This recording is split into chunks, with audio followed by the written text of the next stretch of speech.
Sa loob ng maraming taon, nagtrabaho tayo, nagsakripisyo, nagtaguyod ng pamilya.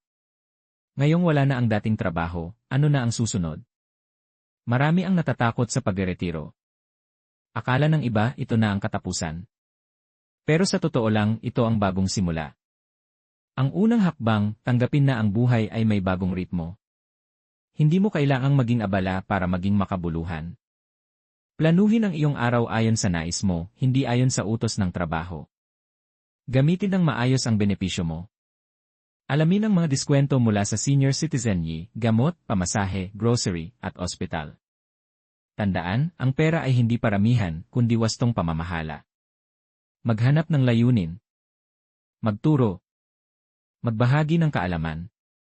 Sumali sa mga grupo sa barangay o simbahan. Kahit ang kwento mo may saysay sa susunod na henerasyon. Ito rin ang panahon para lumalim sa pananampalataya. Sa katahimikan ng pagreretiro, mas malinaw nating maririnig ang tinig ng Diyos. Huwag iwasan ang pakikipagkapwa. Ang kalungkutan ay mapapawi kung may kasamang tumatawa at dumadamay. Tawagan ng kaibigan, lumahok sa mga senior citizen activities ng LGU. Hindi pa huli ang lahat para maging masaya, maging makabuluhan at mamuhay ng may layunin. Ang pagretiro ay gantimpala, hindi wakas. Ang bagong yugto ng buhay mo, panalo pa rin.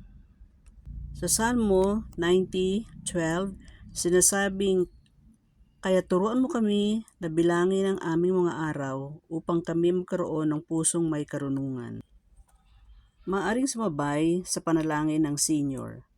Panginoon, salamat po sa oras na ito.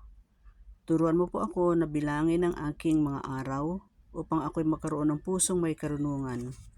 Ako po ay patawarin mo sa aking mga pagkakasala at tinatanggap kita bilang aking sariling Panginoon at tagapagligtas.